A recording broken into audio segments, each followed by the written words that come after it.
सगळ्या विद्यार्थ्यांचे स्वागत आहे. आता मुळात आम्ही जेव्हा हे व्हिडिओ बनवतो आहे तेव्हा कदाचित पेपर सोडवत असाल. लगेच सीसॅटचा पेपर सोडवून आले की तुम्हाला आमची अंदाजित उत्तरपत्रिका भेटून जाईल. तर सर्व विद्यार्थ्यांचं नारायणा आय-एस या प्लॅटफॉर्मवर स्वागत आहे. मुळात स्पर्धा परीक्षेच्या सर्वच एक्झामची तयारी आमच्या अकॅडमीमार्फत केली जाते आणि सोमवारपासून नवीन एक बॅच आम्ही टाकलेली आहे. तर तुम्ही आम्हाला आमच्याशी जोडू शकता. तुमच्या या पहिल्या पेपरच्या संदर्भात राज्यसेवेचा जो आज पहिला पेपर झालेला आहे, त्या पहिल्या पेपरच्या संदर्भात आमच्या टीमनी अंदाजित एक उत्तर तालिका तयार केलेली आहे. ती उत्तर तालिका तुमच्यापर्यंत पोहोचवण्याच्या माध्यमांनी मी तुमच्यासमोर आलेला आहोत. तर आपण आणखी एक एक्सप्लेनचा व्हिडिओ बनवणार आहोत प्रत्येक विषयाच्या संदर्भात वेगवेगळ्या फॅकल्टीच्या माध्यमातून. तर आज फक्त ॲन्सर क्वेश्चन्स आणि त्याचे ॲन्सर्स, अंदाजित ॲन्सर्स हे आपण बघणार आहोत. तर याच्या पाठीमागे आमचे मनोज सर असू द्या, कुणाल सर असू द्या, किरण सर असू द्या, आम्ही अनेक रेफरन्स वगैरे घेऊन हे उत्तर आम्ही शोधण्याचा प्रयत्न केला आहे. तर आम्ही रोबोट नाही आहे, माणसा, त्याच्यामुळे चुकू शकतो ॲन्सर्स, परंतु त्याची ॲक्युरेसी जास्तीत जास्त असेल असं मला अंदाज आहे. तो चला मग आपण ॲन्सर बघूया. तर मुळात जो विषय मी शिकवतो इतिहास आपल्या नारायणा प्लॅटफॉर्मवर, तोच विषयाची पहिली ॲन्सर की आपल्याला सी या पेपरच्या संदर्भात आपण बघतो आहे. तर लक्षात घ्या, 11 एप्रिल 1942 रोजी काँग्रेस वर्किंग कमिटीने रिकामी जागा नाकारण्यासाठी हा ठराव पारित केला. अत्यंत सोपा प्रश्न हा आणि याचं उत्तर आहे क्रिप्स प्रस्ताव. तुम्हाला माहिती आहे, सोप्या दर्जाचा प्रश्न म्हणून आपण बघतो याला. दुसरा प्रश्न आहे की मवाड शांत करण्यासाठी आणि मुस्लिमांचे समर्थन करण्यासाठी इंग्रज सरकारने इंडिया कौन्सिल ॲक्ट जे 1909 मध्ये आला त्याच्या संदर्भात विचारला आहे. त्याचं उत्तर आहे मार्ले मिंटो सुधारणा. तिसरा प्रश्न आहे की सुधारक आपले आईवडील, पत्नी, मुली आणि देशबांधव अशा सर्व निकटवर्तीयांचा विरोध पत्करून जगण्याचा प्रवास करावा लागतो हे सांगणारे वामनराव माधवराव कोलटकर हे समाज सुधारक मुळात कुठल्या, म्हणजे रिकाम जागा येथील आहे हा प्रश्न आहे. मुळात हा प्रश्न आयोगाने सेट करताना काय गफलत केली हे तुम्हाला सांगतो मी. त्यांनी जर जन्म विचारला असता की याचा जन्म कुठला आहे, तर त्यांनी असं विचारलं की कार्य कुठलं आहे, तर तुम्हाला काही प्रश्नाची उत्तरं स्पेसिफिक देता आली असती. तर मुळात जर तुम्ही थोडंसं वामनराव कोलटकरांचं जर इतिहास बघितलं तर यांचा जन्म सातारामध्ये दिसते आपल्याला. आणि हा सातारा कुठे आहे, तर साताऱ्याचा ऑप्शनमध्ये काही दिलं नाही. आणि साताराचं जर इथं विचारलं तर इथं रिजन दिला आहे विदर्भ, मराठवाडा, पुणे. तर रिजनल जर विचार केला तर इथं कोल्हापूर दिला आहे आणि सातारा हा कुठे येतो, पुणेमध्ये येतो. ठीक आहे, तसं पाहिलं तर. पण हा जो स्टेटमेंट त्यांनी जे दिले आहे तर त्यांचं काम जे आहे, त्यांचं काम आपल्याला विदर्भात दिसते, म्हणून आपण विदर्भ या ॲन्सर सोबत जातो आहे. ठीक आहे, तर आपण फायनल ॲन्सर की आल्यावर आपण त्याच्यात काय बदल येते किंवा काय नाही हे आपण बघूया. त्याच्यानंतर या संदर्भात की हा मिडल हिस्ट्री आहे, काही मॉडर्न, काही समाजसुधारक आणि काही मिडल हिस्ट्रीचे प्रश्न आपल्याला दिसतात. पेपर हा अत्यंत सोपा किंवा कठीण नव्हता, मॉडर्न स्वरूपाचा पेपर होता. काही प्रश्न निश्चित सोपे होते आणि काही मॉडरेट होते. तर लक्षात घ्या, मुघलकालीन व्यवस्थेमध्ये शिक्षा आणि शिक्षेचे स्वरूप यांच्या अचूक जोड्या लावायच्या संदर्भात प्रश्न आहे. तर त्याचा उत्तर आहे 4, ऑप्शन क्रमांक 4. ठीक आहे, हद्द माने ताकीद. तर आपण एक्सप्लेनेशनसाठी एक वेगळा व्हिडिओ बनवण्याचा वगैरे आपण 100 प्रश्नाची उत्तर द्यायचे, त्याच्यामुळे आपण आता एक्सप्लेन न करता सरळ सरळ ॲन्सरवर जाऊया. जिथं प्रश्न आयोगाचा चुकीचा वाटतो त्याला थोडंसं मी तुम्हाला एक्सप्लेन करेल. ठीक आहे, त्याच्यानंतर बॅरिस्टर चित्तरंजन दास, जे आपण मवाडांचे प्रतिनिधी म्हणतो, त्यांच्या संदर्भात प्रश्न विचारला गेला आहे की त्यांनी 1917 मध्ये केलेल्या भाषणामध्ये त्या सगळ्या भाषणं एकत्र करून जे पुस्तक छापलं गेलं, जे प्रसिद्ध करण्यात आलं, ते कोणतं आहे, तर ते कोणतं आहे, इंडिया फॉर इंडियन्स. त्याच्यानंतर हैदराबाद संस्थानाच्या संदर्भात विलिनीकरणात मार्गदर्शक म्हणून भूमिका बजावणारे लेफ्टनंट जनरल कोण आहेत. आता याच्यात थोडंसं कॉन्ट्रोवर्सी हा वाटतो मला थोडासा, म्हणजे माझं जेवढं मला लक्षात आहे त्यानुसार याचं आन्सर राजेंद्र सिंग यायला पाहिजे होतं. ठीक आहे, आता आमच्या टीमनी त्याचा आन्सर एस नागेश असं काढलेलं आहे. तर कदाचित होऊ शकतं की कुठल्या रेफरन्समध्ये नागेश असेल, पण याचा आन्सर राजेंद्र सिंग असं सुद्धा राहू शकतं. तो मी राजेंद्र सिंगवर जाईल इथे या ठिकाणी. ठीक आहे, राजेंद्र सिंग लेफ्टनंट होतं असं जाईन आपण मी. त्याच्यानंतर मुघल बादशाह अकबराने खान हे खनान ही पदवी कोणाला दिली होती? लक्षात घ्या, या अकबराच्या दरबारामध्ये जे नवरत्न होते त्या नवरत्नापैकी हा एक माणूस होता आणि म्हणून याचा आन्सर अब्दुल रहीम हा आन्सर असणार आहे. ठीक आहे. 1877 मध्ये भरलेल्या महान दिल्ली दरबाराचे वर्णन भारतीय संसद म्हणून कोणी केलं? आता याच्यात हे थोडंसं माझं एक पर्सनल ओपिनियन आहे. याचा आन्सर के.टी. तेलंग असायला पाहिजे होतं. ठीक आहे. आपण जोशी काढला आहे, पण माझ्या मतेनुसार हे के.टी. तेलंग असायला पाहिजे याचा आन्सर. ठीक आहे. त्याच्यानंतर दिवान ए अमीर हे कोही नावाचे स्वतंत्र खाते. आता मी मुलांना शिकवत असताना नेहमी सांगितलं होतं की त्यावेळेस शेतकरी आंदोलनाला 150 वर्ष पूर्ण झालेले आहे आणि नागपुरात सुद्धा खूप मोठ्या स्वरूपाचा एक मोर्चा आपल्याला या संदर्भात दिसून आला 2-4 दिवसाच्या संदर्भात. असं नाही की पेपर काल काढला किंवा परवा काढला, परंतु शेतकऱ्याच्या आंदोलनावर प्रश्न पडतील अशी दाट शक्यता होती आणि ती राज्यसेवेच्या पेपरमध्ये दिसते आहे. कारण लक्षात घ्या, दिवान ए अमीर ए कोही नावाचं जे स्वतंत्र खातं आहे जे कोणाच्या कालखंडात दिसते आपल्याला? मुघलांच्या. तर ते कोणी निर्माण केलेलं होतं? मोहम्मद बिन तुगलक या व्यक्तीने निर्माण केलं होतं. आता हे कशासाठी केलं आहे? तर कृषी संदर्भाच्या व्यवस्थेसंदर्भात हा तो खाता निर्माण केला आहे. म्हणजे त्याच्यामध्ये ॲग्रिकल्चर आलं, म्हणजे शेती आली. ते आता सुरू असणारे शेतकरी दंगे किंवा ॲग्रिकल्चरच्या रिलेटेड प्रश्न जर राज्यसेवेत आले तर पुढील प्रश्न जे कंबाईनची परीक्षा आहे त्यात सुद्धा हे प्रश्न येण्याची दाट शक्यता आहे. मग ते मॉडर्न हिस्ट्रीच्या संदर्भात विचारू शकतात. त्याच्यानंतर जातीभेद विवेकसार हे पुस्तक कोणी लिहिलं? तर हे खूप अत्यंत सोपा दर्जाचा प्रश्न आहे हा. कोणी? तर तुकाराम तात्या पडवळ या व्यक्तींनी काय केलेलं आहे? आपल्याला जातीभेद विवेकसार नावाचं पुस्तक लिहिलं आहे. ठीक आहे. आता हा तर खूपच सोपा होता. 11 नंबरचा प्रश्न. कारण तुम्हाला जर माहिती नसेलही सॉरी तुम्हाला जर माहित नसेल की याचं उत्तर काय आहे, पण तुम्हाला हे माहिती होतं की काय विचारलं आहे? भारत आणि चीन. बरोबर. आणि त्यांनी विचारलं की पंतप्रधान किंवा भारताचे कोण होते आणि चीनचे कोण होते? लक्षात घ्या, उत्तर काय राहील? 2 राहील का? एकाच वेळेस 2-2 पंतप्रधान राहील का? नाही. त्याच्यामुळे इथे 2 ऑप्शन आहे, इथे 2 ऑप्शन आहे, इथे 2 ऑप्शन आहे. त्याच्यामुळे त्यावेळेस कोण होते? भारताचे पंडित नेहरू आणि दुसरे चाऊ एन लाय हे काय होते? त्यावेळेस पंतप्रधान होते. त्याच्यानंतर विधवा वपन अनाचार हे पुस्तक कोणी लिहिले? कोणी लिहिले? विष्णू शास्त्री पंडितांनी हा पुस्तक लिहिलं आहे. स्त्रियांच्या होणाऱ्या अत्याचाराविरुद्ध हे पुस्तक आहे. त्याच्यानंतर राजे आहे आणि त्यांची राजघराण्या. आता हे तर सगळ्यांना माहितीच आहे, पाठ आहे प्रश्न. हे अपराजित हे कुठले आहेत? ते पल्लव घराण्यातले आहेत. त्याच्यानंतर आदित्य एक चोळ घराण्यातले आहेत. विजयालय इथे. ठीक आहे. डबल प्रश्न झाला आहे. ठीक आहे. तर हा प्रश्न आपल्याला संदिग्ध मध्ये येईल, कारण त्याचा आन्सर तसं देता येणार नाही. पण तोपर्यंत आपण जर सरळ विचार करता याचा आन्सर किती काढला आहे? 2 काढला आहे. ठीक आहे. त्याच्यानंतर खालीलपैकी कृष्णदेवराय याच्याशी संबंधित योग्य विधाने कोणती आहे? तर लक्षात घ्या, सोपा प्रश्न होता हा सुद्धा. विजयनगरच्या साम्राज्याचा सत्ताधीश कृष्णदेवराय या अमुक्त माल्यदा हा काव्यग्रंथ लिहिला. बरोबर आहे. आंध्रभोज अभिनव भोज असे राज्यात संबोधले जाते. बरोबर आहे. पेदन्ना हा महान तेलुगू कवी कृष्णदेवरायच्या दरबारात होता. हे सुद्धा बरोबर आहे. आणि कृष्णदेवराय हा संगम नसून पल्लव किंवा पल्लव घराण्यातला हा होता असा म्हणता येईल. त्याच्यामुळे ड येणार नाही. अ ब क हा यायला पाहिजे, हा नाही यायला.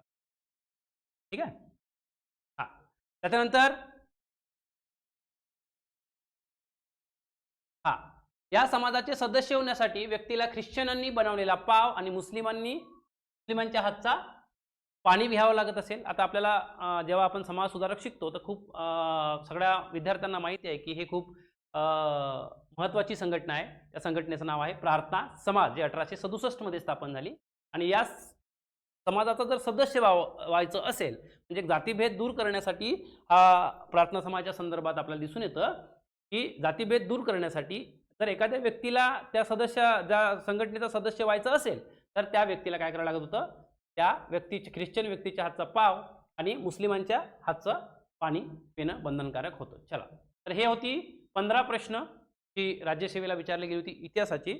आता बघूया आपण भूगोलाची प्रश्न. ठीक आहे. तर 16वा प्रश्न. 2011च्या जनगणनेनुसार कोणत्या केंद्रशासित प्रदेशात अनुसूचित जमातीच्या लोकसंख्येची टक्केवारी सर्वाधिक होती? तर हे सगळ्यांना माहिती आहे. कुठे? लक्षद्वीप. लक्षद्वीप या ठिकाणी कोणाची लोकसंख्या, शेड्यूल्ड ट्राईब्स या जमातीची लोकसंख्या सर्वात जास्त होती. त्याच्यानंतर 2011च्या भारतीय जनगणनेनुसार राजस्थान राज्याचा साक्षरता दर सर्वात कमी किती होता, 66.11. त्याच्यानंतर आता या प्रश्नाला थोडा संदिग्धता आहे. आता मुळात मी तुम्हाला फक्त हिस्ट्री आणि भूगोलाच्या संदर्भातच थोडंसं एक वरवरची माहिती देण्याचा प्रयत्न करतो, कारण ते दोन विषय मी घेत असल्यामुळे. तर इथे सुद्धा मला थोडंसं एक हा प्रश्न कॅन्सल होईल असा वाटतोय, कारण भारताच्या मुख्य भूमीचे उत्तरेकडील टोक लडाखमधील दफ्तार असं म्हणता येते. ठीक. तर आपण पुस्तकात किंवा रेफरन्समध्ये आपण बघतो की इराकोल, बरोबर, इराकोल असा बघतो. नवीन नकाशानुसार आपल्याला ते शोधावं लागणार आहे. तर थोडंसं हा एक प्रश्न इथे बरं, तो जरी आपण बरोबर पकडला तरी सुद्धा भारताच्या मुख्य भूमीचे दक्षिणेकडून तामिळनाडू कन्याकुमारी हे बरोबर आहे. दक्षिणेकडील ज्यावेळेस आपण भारताचा विचार करतो तर कन्याकुमारी, परंतु भारताच्या मुख्य भूमीचे पूर्वेकडील टोक आसाममधील किबतू, हे किबतू बरोबर आहे, परंतु किबतू आपल्याला माहिती आहे ते आसाममध्ये नाही आहे, ते कुठे आहे, ते अरुणाचल प्रदेश. ठीक आहे, त्याच्यामुळे हा चुकीचा आहे, 100% हा चुकीचा आहे. आणि भारताच्या मुख्य भूमीचे पश्चिमेकडील टोक गुजरातमधील गुहार मोठा, आपण गुहार मोठा किंवा गुहार मोती असा सुद्धा शब्दप्रयोग करतो, त्याच्यामुळे तो सुद्धा बरोबर आहे. म्हणजे आम्ही कुठल्या आन्सरवर चाललो आहे, तर 3 नंबरच्या आन्सरवर आम्ही चाललो आहे. ठीक आहे. त्याच्यानंतर 19वा प्रश्न की विषुववृत्ताच्या उत्तर व दक्षिणेकडे 30 सेल्सिअस अक्षवृत्तीय प्रदेशात उष्णकटिबंधीय आवर्ते निर्माण होतात, बरोबर आहे का? अचूक नाहीत. आता अचूक नाहीत म्हणजे बराबर नाहीत, अचूक नाहीत म्हणजे बराबर नाहीत, अचूक म्हणजे बराबर, नाहीत म्हणजे बराबर नाहीत, म्हणजे काय ओळखायची आहे, चुकीची ओळखायची आहे. ठीक आहे, तर चुकीचं काय आहे, ड. ठीक आहे, आम्ही कशावर चाललोय, या आन्सरवर चाललोय. ठीक आहे, समोर. त्याच्यानंतर खालीलपैकी कोणत्या नद्या सिंधू नदीच्या उपनद्या आहेत? तर आपल्याला सगळ्यांना माहिती आहे की सतलज, बियास, रावी, चिनाब या कोणाच्या उपनद्या आहेत, तर ते कोणाच्या, सिंधू नदीच्या उपनद्या आहेत. ठीक आहे. त्याच्यानंतर 21वा प्रश्न, इकडे राज्य दिले आहेत, केंद्रशासित प्रदेश आणि लिंग गुणोत्तराच्या संदर्भात प्रश्न आहे. हा नेहमीच प्रश्न असतो लोकसंख्येच्या पॉप्युलेशन टॉपिकवर. लक्षात घ्या, केरळचं 1084, तामिळनाडूचं 996, पुदुच्चेरीचं 1037 आणि आंध्र प्रदेशचं 993 हा उत्तर आहे. ठीक आहे, समोर जाऊ. त्याच्यानंतर 22वा आहे की भारतीय द्वीपकल्पाच्या सीमेवरील बंगालचा उपसागर आणि अरबी समुद्रात खालीलपैकी कोणत्या कारणाने वादळाची निर्मिती होते? त्याचं उत्तर आहे तापमान वाढून हवेचा दाब कमी झाल्याने काय होतं, बंगालचा उपसागर आणि अरबी समुद्रात, ठीक आहे, वादळाची निर्मिती होते. वर्ल्ड जॉग्राफीचे क्वेश्चन्स होते आणि वर्ल्ड जॉग्राफीचे क्वेश्चन्स तुलनेने यावेळेस ठीकठाक होते. ठीक आहे. तर कळसुबाई हे महाराष्ट्रातील सर्वोच्च पर्वत शिखर खालीलपैकी कोणत्या पर्वतरांगेत आहे? हा एकदम सोप्या कॅटेगरीतला प्रश्न आपल्याला म्हणता येईल, कारण कळसुबाईवर प्रश्न विचारला आणि ते कुठे आहे, ते कुठे आहे, सह्याद्रीच्या पर्वतात. आता कालांतराने आपल्याला माहिती आहे की अनेक प्रश्नांमध्ये विचारलं होतं की कळसुबाई, साल्हेर, महाबळेश्वर, सप्तशृंगी, तोरणा हे एका विशिष्ट क्रमाने लक्षात ठेवण्यासाठी आम्ही आमच्या क्लासेसमध्ये ट्रिक्सच्या पद्धतीने पोरांना हे सगळं शिकवतो, म्हणजे कायमस्वरूपी ते लक्षात राहावं आणि वारंवार ते वाचावं नाही म्हणून. ठीक आहे. तर या सगळ्या ट्रिक्स शिकायसाठी तुम्ही आमच्याशी जोडू शकता. आमचं उद्यापासून आहेच एक बॅच नवीन टाकतो आहे, तर तुम्ही त्याचा चांगल्या कामासाठी वापर करू शकता. ठीक आहे. तर 24वा प्रश्न, प्रशांत महासागर, अटलांटिक महासागर, हिंदी महासागर, आर्कटिक महासागर यांच्या संदर्भात जोडा जुळवायचा आहे आणि कुठल्या महासागरात कुठला गर्त आहे, ठीक आहे, ते आपल्याला शोधायचं आहे. तर लक्षात घ्या, याचा आन्सर आहे 3. ठीक आहे, कारण प्रशांत महासागरामध्ये कोणता गर्त आहे, मरियाना गर्ता, अटलांटिक महासागरामध्ये प्लुटो रिको गर्ता, हिंदी महासागरामध्ये जावा गर्ता आणि आर्कटिक महासागरामध्ये युरेशियन गर्ता. ठीक. आता हे असे अनेक प्रश्न आहेत जे आम्ही स्मार्ट स्टडीने शिकवतो. जसं मी तुम्हाला आता कळसुबाईच्या संदर्भात विचारला होता की महाराष्ट्रातला सर्वात उंच कळसुबाई हे कुठल्या डोंगर रांगेमध्ये आहे किंवा कुठल्या पर्वतामध्ये. आता आपण सह्याद्रीचं उत्तर दिलं, पण तुम्हाला अनेकदा असे प्रश्न विचारतात की पहिला कोणता, दुसरा कोणता, तिसरा कोणता, चौथा कोणता, पाचवा कोणता, क्रमाने विचारतात, हाईटनुसार विचारतात.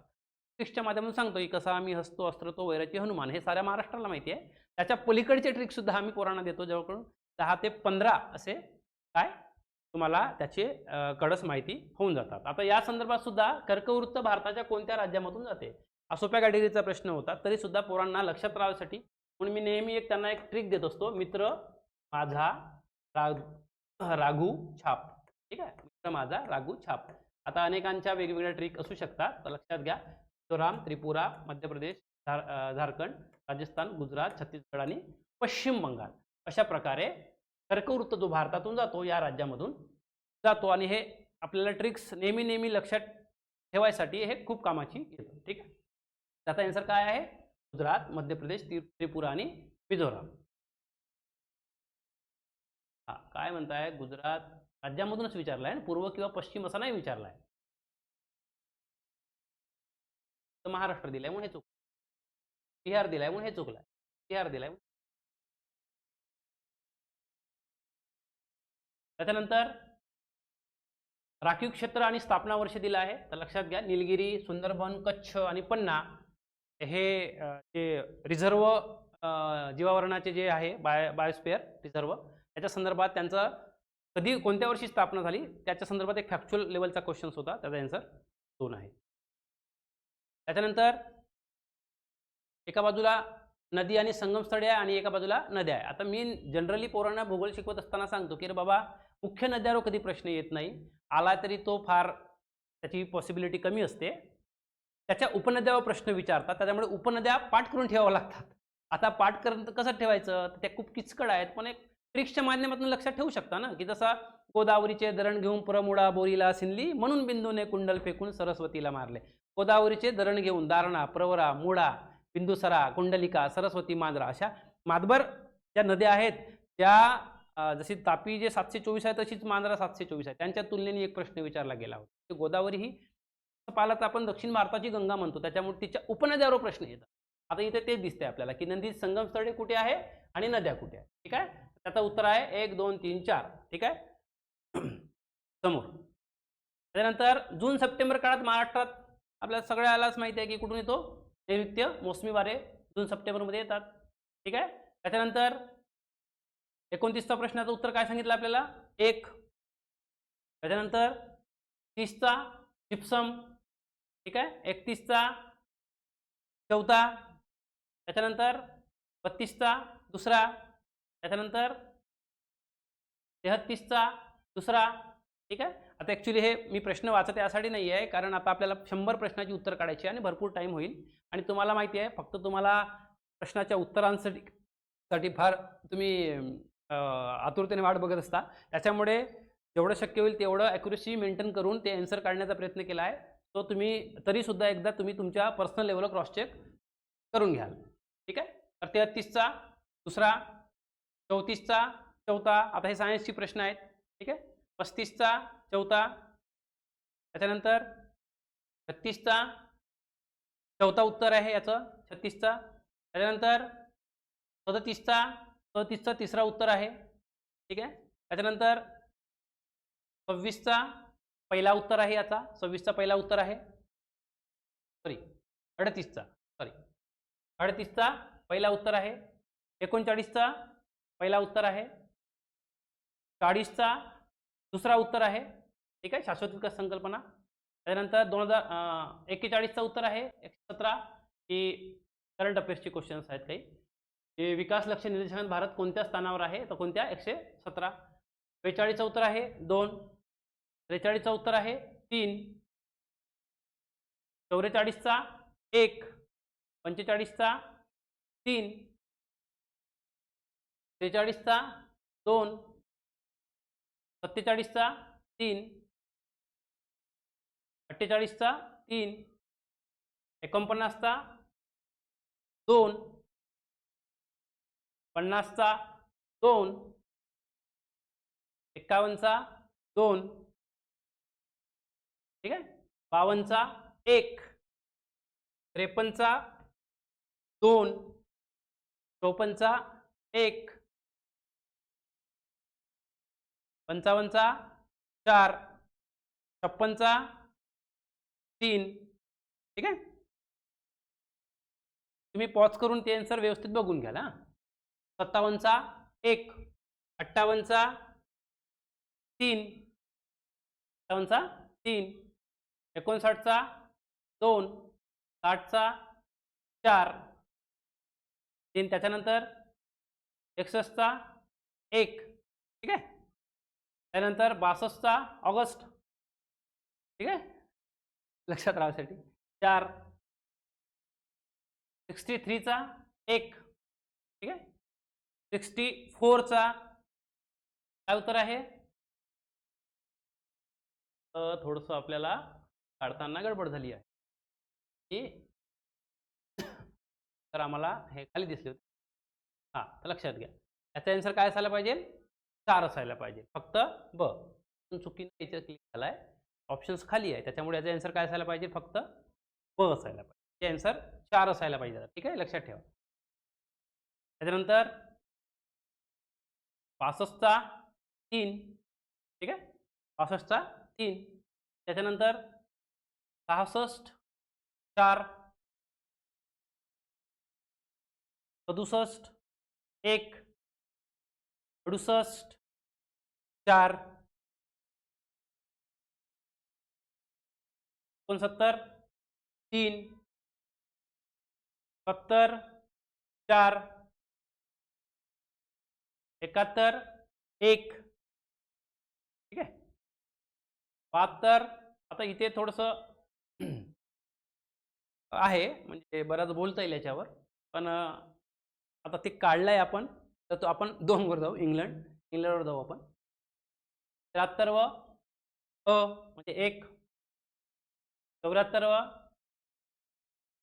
ठीक आहे, 4,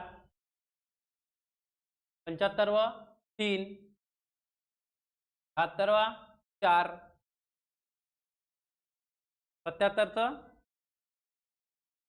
77चं हां, थोडंसं याचं काढताना राहिला हा प्रश्न. ठीक आहे, बघू आपण थोडंसं. की अनुच्छेद 335 हे राज्याच्या विधानसभेमध्ये अँग्लो इंडियन समाजाचे प्रतिनिधी, हे तर बरोबरच आहे. 335 आपण अँग्लो इंडियनच्या संदर्भात बघतो. तर अ तर बरोबर आहे. अ इथे आहे, इथे नाही आहे, इथे नाही आहे. म्हणजे एक तर 1 येईल किंवा 4 येईल. हे थोडंसं एकदम डिटेलमध्ये त्यांनी दिलं आहे. हे थोडंसं बाद तुम्हाला रेफरन्स वगैरे द्यावा लागेल. तो त्याला आपण थोडंसं बाजूला ठेवू. ठीक आहे. पण आपण काही आन्सरवर जाऊ नये, कारण तो चुकू पण शकतो. ठीक आहे.